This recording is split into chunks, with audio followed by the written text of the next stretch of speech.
চিকন স্বাস্থ্য মোটা করতে মাত্র 2টি খাবার একসাথে নবীজি খেতে বলেছেন। আর এই 2টি খাবার যদি আপনি একসাথে খেতে পারেন, নবীজি সাল্লাল্লাহু আলাইহি ওয়াসাল্লাম বলছেন তার চিকন স্বাস্থ্য মোটা হবে। এবং বর্তমান বিজ্ঞান এই খাবার 2টাকে গবেষণা করে তারা বলছেন এই খাবার 2টার মধ্যে এমনও কিছু রয়েছে যা খাইলে তার শরীরে অতিরিক্ত চর্বি জমবে না, কিন্তু এত ভালো মানের মাসেল তৈরি হবে যা তাকে কঠোর পরিশ্রমী করে তুলবে এবং তাকে অনেক আকর্ষণীয় দেখাবে।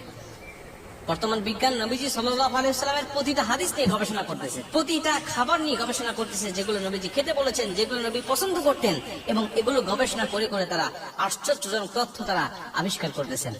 আম্মা জান আয়েশা রাদিয়াল্লাহু তাআলা আনহা বলেন, আমি যখন নবীজির ঘরে গেলাম আমি তখন ছিলাম চিকন, আমি তখন ছিলাম শুকনা। আমার মা বিভিন্ন কিছু আমাকে খাওয়াইছেন, বিভিন্ন কবিরাজের কাছ থেকে, বিভিন্ন মানুষের কাছ থেকে অনেক কিছু আমাকে দিয়েছেন, কিন্তু আমি ওই জিনিসগুলো খাওয়ার পরে ভালো মানের ফলাফল পাই নাই। কিন্তু নবীজি সাল্লাল্লাহু আলাইহি ওয়াসাল্লাম আমাকে খেজুর এবং শসা একসাথে খেতে বললেন। খেজুর এবং শসা যখন আমি একসাথে খেলাম, অল্প দিনের মধ্যেই আমার শরীর স্বাস্থ্য অনেক বেশি মোটা হয়ে গেল, অনেক স্বাস্থ্য অনেক আকর্ষণীয় হয়ে গেল। রাসূল সাল্লাল্লাহু আলাইহি ওয়াসাল্লাম পরামর্শ অনুযায়ী আম্মা জান আয়েশা রাদিয়াল্লাহু তাআলা আনহা বলছেন আমি খেজুর এবং শসা একসাথে খেতাম। আর এই হাদিসের আলোকেই বর্তমান বিজ্ঞান বলছে, হ্যাঁ আমরা গবেষণা করে দেখেছি খেজুর এবং শসা যদি একসাথে কোনো ব্যক্তি খেতে পারে তাহলে তার শরীরে ভালো মানের মাসল তৈরি হয়। রাসূল সাল্লাল্লাহু আলাইহি ওয়াসাল্লামের প্রতিটা হাদিস এতটা বিজ্ঞানময় যে এখন বর্তমান বিজ্ঞানীরা আশ্চর্য হয়ে বলছেন যে কোন ল্যাব টেস্ট ছাড়া, কোন রকম পরীক্ষা নিরীক্ষা ছাড়া এই কথাগুলো তার সে কেমনে বলে গিয়েছে। বর্তমান বিজ্ঞান বলছে সারাদিন অভুক্ত থাকা একটা পাকিস্থলীকে যদি কোনো ব্যক্তি মাত্র 2টা খেজুর দেয়, 2টা খেজুর যদি কোনো ব্যক্তি খায় তাহলে সে পরিপূর্ণ শক্তি ফিরিয়ে আনতে পারে। সাহাবীরা দিনের পর দিন না খেয়ে শুধুমাত্র খেজুর খেয়ে তারা কাজকর্ম করেছেন।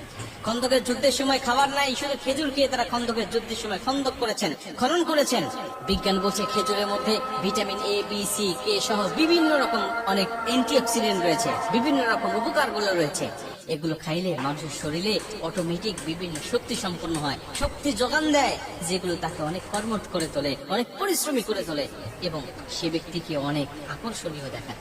এজন্য যদি খাইতে হয় তাহলে এই সমস্ত জিনিসগুলো খাবেন, ইনশাআল্লাহ দুনিয়ার জীবনে সুখময় শান্তিময় থাকবেন। বিজ্ঞান বলছে শুধু খেজুর খাইলে সে যে স্বাস্থ্যবান হবে, সে যে আকর্ষণীয় হবে তা নয়, তার শরীরটা সুস্থ থাকবে এবং অনেক ক্যান্সারের বিরুদ্ধে এই খেজুর ভূমিকা পালন করে, ক্যান্সারের বিরুদ্ধে লড়াই করে, ক্যান্সার তার শরীরে বাসা বাঁধতে দেয় না এবং তার হজম প্রক্রিয়া ঠিক থাকে এবং তার শরীরের ওজনটা নিয়ন্ত্রণ থাকে। অনেক উপকার রয়েছে খেজুরের মধ্যে, কারণ নবীজি সাল্লাল্লাহু আলাইহি ওয়াসাল্লামের প্রিয় খাবার ছিল এই খেজুর। সাহাবীরা দিনের পর দিন এই খেজুর খেয়ে তারা দিনাপাত করেছে, নষ্ট করে করে। প্রিয় ভাইরা আমার, এই জন্য নবীজির সুন্নাহ, নবীজির পছন্দনীয় খাবারগুলো আমরা অনুসরণ করব। দুনিয়াতে সুন্নত আদায় হবে এবং সুখময় শান্তিময় সুস্থ একটা জীবনও পেয়ে যাব।